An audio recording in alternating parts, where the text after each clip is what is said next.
अस्सलाम वालेकुम दोस्तों आज की हमारी ये वीडियो पाकिस्तानी बेहतरीन कॉमेडियन जिनका नाम है इफ्तिखार ठाकुर उनकी बायोग्राफी के बारे में। तो चलिए वीडियो स्टार्ट करते हैं।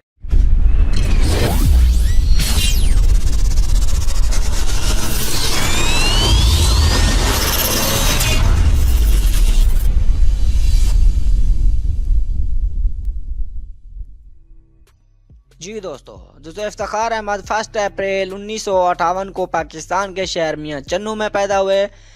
मियाँ चन्नू पाकिस्तान के डिस्ट्रिक्ट खानेवाल में है और इनकी नेशनलिटी भी पाकिस्तान है।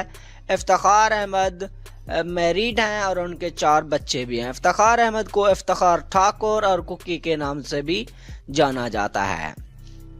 वो पाकिस्तान के टेलीविज़न और फिल्म एक्टर के साथ साथ कमाल के कॉमेडियन भी हैं और वो कॉमेडी स्टार भी कहलाए जाते हैं। इफ्तिखार अहमद पंजाबी और उर्दू ज़बान के साथ साथ पोठवारी ज़बान में भी बेहतरीन कॉमेडी कर सकते हैं और वो इस वक्त मजाक रात शो में पुलिस ऑफिसर के रोल में दिखाई देते हैं जो कि बहुत ही मज़ाहिया होता है। इफ्तिखार ठाकुर पहले पंक्चर्स का काम करते थे और फिर वो न्यूयॉर्क गए और वहाँ कोर्सेज कंप्लीट किए और फिर बाद में एक्टिंग स्टार्ट की जिनसे वो इतने फेमस हो गए। जी दोस्तों आज की हमारी वीडियो बस यहीं तक थी। अगर आपको हमारी वीडियो पसंद आई है तो लाइक करें, कमेंट्स करें और हमारे चैनल को भी ज़रूर सब्सक्राइब कर दें। शुक्रिया।